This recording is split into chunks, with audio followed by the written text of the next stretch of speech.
Hi, Mercy family. Happy Monday. It's Kelly. I'm coming to you live from my backyard, which makes me feel a lot like Jimmy Fallon if you're watching his videos. But it's just too nice to be inside. I don't know about you, but we've been outside like every day for the past couple days because we were so over the snow last week, and so we got really excited about the sun. So this is where we live now, in our backyard.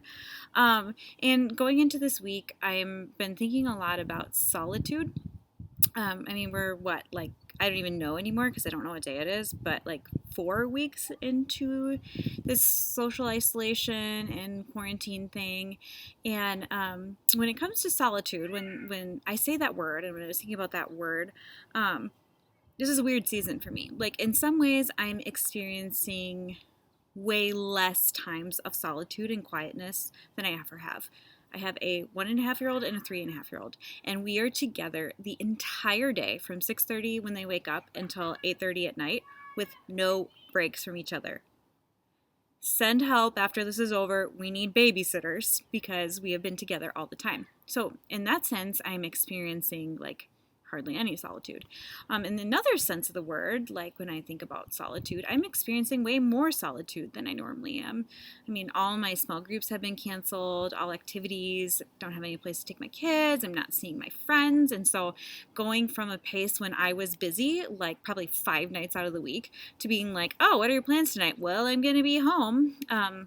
Means that I just have a whole lot more time to really just kind of face some things that have been going on in me in my faith walk. And personally, in my journey right now, I'm just trying to figure out what it looks like to love God and to follow Jesus and love the church for the long haul. And I'm feeling very tired. I don't know if anybody can relate to that. I'm feeling a little bit weary, and also just that some of the regular normals and rhythms of connecting with God that I found had really been working up until this point aren't. Like, one of my biggest spaces for connecting with God was driving in my car without kids. Because if I had kids in my car, I'm going to be listening to like crazy songs, Frozen songs, Lippy songs, like all that thing. So outside of that, like when I am in my car and could just like turn off the radio and actually be and just be for 15 minutes while I was driving somewhere, that is where I really felt like God would download a whole lot of wisdom and discernment and really speak to me and bring a lot of peace. And I don't have that anymore. I don't have that space in my car. I'm home. And so, I don't know, a gift to me in this season as I've been in this kind of weird place of really discerning, like, where am I going in my faith walk? What's next for me? Has been reading this book. My kids took the cover off of it, but it's called Sacred Rhythms. It's by Ruth Haley Barton, reading it with a group of people. And I was really struck when we talked a few weeks ago about the concept of solitude.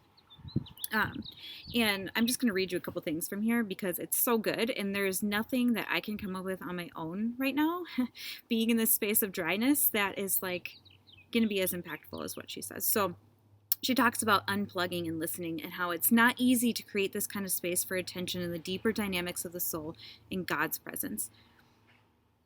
There's nothing in Western culture or even our religious subculture to support us in entering these times of unproductive being rather than frenetic doing. So that concept of unproductive being rather than frenetic doing.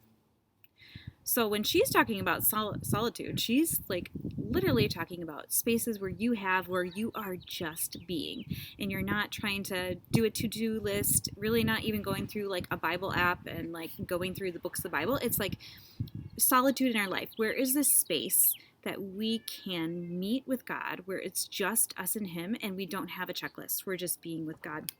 And really, that's like been really challenging for me in this season. She talks about later about how you become, and like, guys, this is like the story of my life. You become exhausted because you're doing so many things. And even though they were really great things, I mean, maybe they're volunteering, maybe they're coming to church, maybe it's like reading all sorts of books and helping people, but that when we're accessible too much of the time, we have a sadness that comes over us when we realize our quality of life and the quality of presence is slipping away.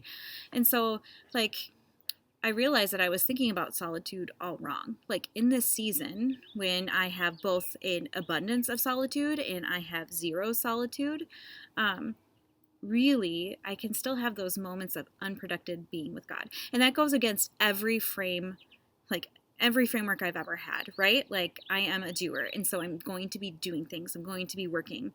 And working at a church, like working Sundays for the last almost 5 years of my life, I have a hard time being at home now and engaging in church with my family. That's something my family has never done together. Um, my husband and kids and we've never been in that space since I've worked at a church since they've been born. And so I find that just being together is weird and it's awkward. Or I find that just being together with God on a like Tuesday night when I have nothing else going on and, it's 9 o'clock and I've watched all the shows, I've read all the books and articles, and just being with God is not normal. And it's also in that space that I realize my sheer exhaustion and my soul in the season of looking of how can I connect with God and what is it going to look like to be with faith in a long haul, just has this desire to be with God and to be present with God, and that really Jesus would meet me in solitude. So instead of something that was maybe like scary or something that seemed unattainable or something that seemed like only really Christian people do, instead, the last couple of weeks, I've been thinking about what if I looked at solitude as an opportunity to bring refreshment to my soul. So these intentional spaces. So I'm just going to walk us through the practice that Ruth Haley Barton puts out in this book. And this is something that you can just do this week. So she encourages you first to start out with when you're practicing solitude and you're practicing intentional solitude with the sake of sitting with God, find a space that's comfortable and safe to you. For me, right now, that's my backyard. Partly it's comfortable because my kids are in the house and they're not back here yelling. Partly I just love nature. It's where I've always gone to connect with God. So find a place that's safe. Could be like your favorite chair in your room. It could be you're outside. It could be you're sitting down at the piano if you're like a musician, or sitting down with your artwork. Whatever it is, find that place and settle into a comfortable position and just sit quietly for a few minutes and breathe deeply. Become aware of God's presence and become aware of your presence in God. And then begin to notice what is true about you these days. Don't rush. Don't try to make anything happen, but what's true about you these days? And this one's hard for me, guys. Let your soul venture out and say something to you that perhaps you have a hard time acknowledging.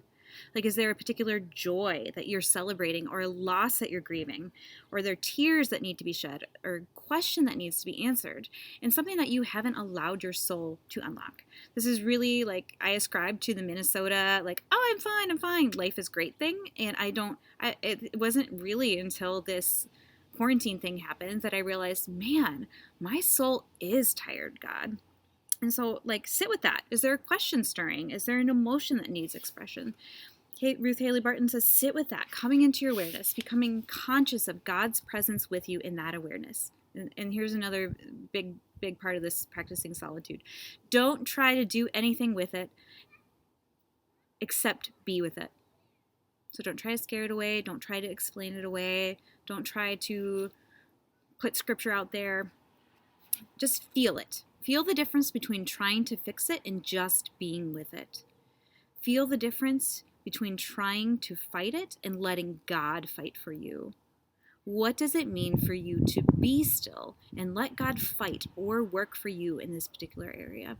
So in these questions that are stirring in your life, or these things that maybe you've been afraid to utter because you don't know how people will respond, what would it mean for you to be still and let God fight for you in that?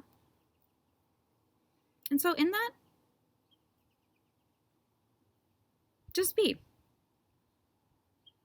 And it's in that quiet and still place of intentional solitude, and in the midst of this crazy time of solitude that we find ourselves in, that God downloads peace and refreshment and joy. There is joy in the presence of God. And so, yeah, I don't really know, other than that, like, I don't have any answers today.